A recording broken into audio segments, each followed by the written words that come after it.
Welcome to the Sharpening Stone, where we hone the skills to cut off toxicity and carve out a better future. I'm David, and in this video, we're going to talk about gaslighting versus honest communication, how to detoxify from narcissistically abusive relationships. So if you're ready, let's get sharp.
Gaslighting versus honesty, how to detoxify from narcissistic relationships.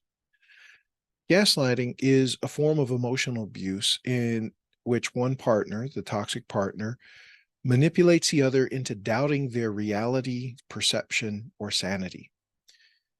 This is a particularly terrible toxic behavior because it cuts across all of the relationship boundaries. It breaches them and tears them down. Gaslighting can be very subtle, as all toxic behaviors can be, from very subtle to very extreme. And it can look like something as simple as accusing you of not remembering things correctly when you are remembering them correctly. It's not a difference of opinion. Gaslighting is done on purpose in knowing the truth and denying the truth to you with as straight a face as they can muster. Gaslighting can also look as severe as hiding things from you, taking things from you, and claiming they've never seen them, and then helping you look for them, only to accuse you of having put them in a different place where they actually put them. This can drive a person to doubt themselves and to lean on the toxic person, the person who's lying to them, that's gaslighting them. The term gaslighting comes from an old movie where a husband marries a rich woman who he wants to get her inheritance. So he tries to get her committed to an insane asylum by adjusting and fiddling with the natural gas lighting in their house, all the while claiming he has no idea what's going on and denying what she knows and is experiencing. Gaslighting drives us to do all kinds of things that are toxic. Remember, every toxic behavior from a narcissistically abusive person or toxic person toxifies us. It toxifies the target, the people who are receiving this behavior. It poisons us and causes our behaviors to become unhealthy and toxic in different ways.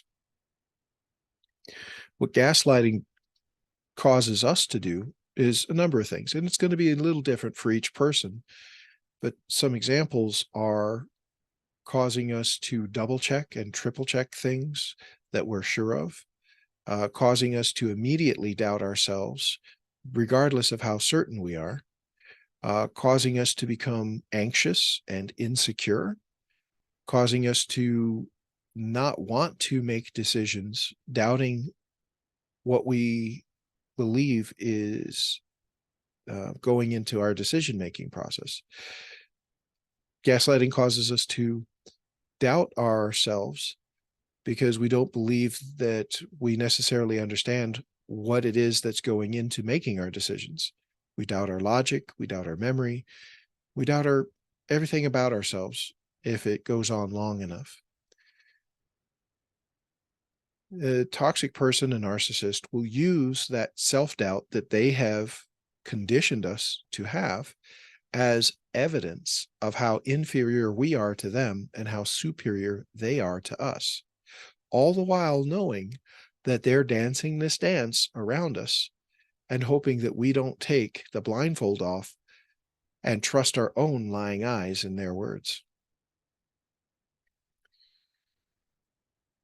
Now, the healthy behavior in relationships, the healthy relationship behavior would be honesty, where both partners are mutually truthful and transparent with each other.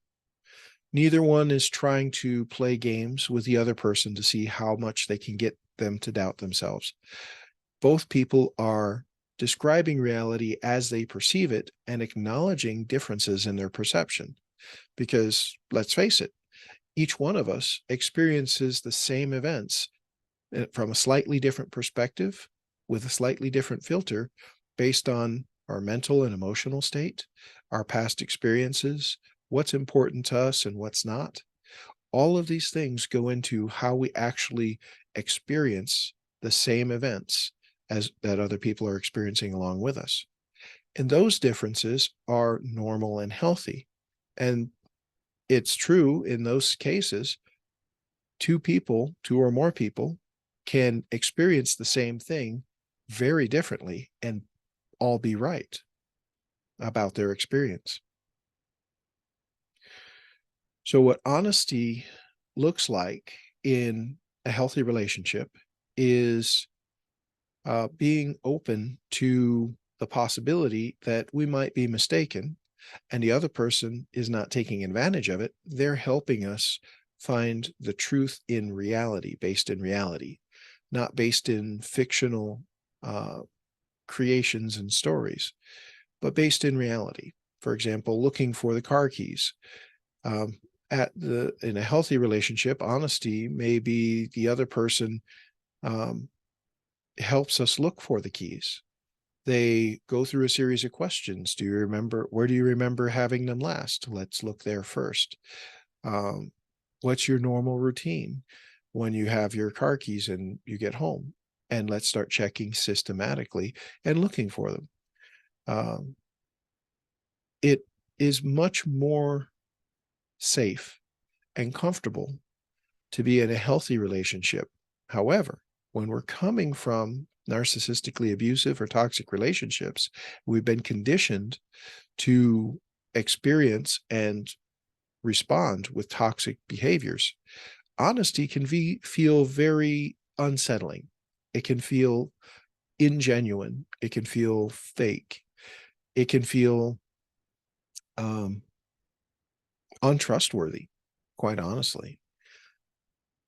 It takes time and practice with repetition in small things each day, or as often as you can, to practice honesty in relationship, mutual honesty. And even without another partner, an external person, we can practice honesty with ourselves, little at a time each day, or as often as we can muster, practicing honesty with ourselves and giving ourselves a little celebration and acknowledgement for speaking our experience as we experienced it and holding to it, encouraging ourselves that our experience is what it is, and that's okay, even when it's different from someone else's. Thank you for sticking with us to the end of this video. My name's David, and I host Sharpening Stone Coaching on meetup.com. Twice a week, we meet for narcissistic abuse recovery support sessions, and you're welcome to join us absolutely free. Just go to meetup.com, look for Sharpening Stone Coaching, join our group. It doesn't cost anything, and sign up for our next event. I look forward to seeing you there. Until then, stay sharp.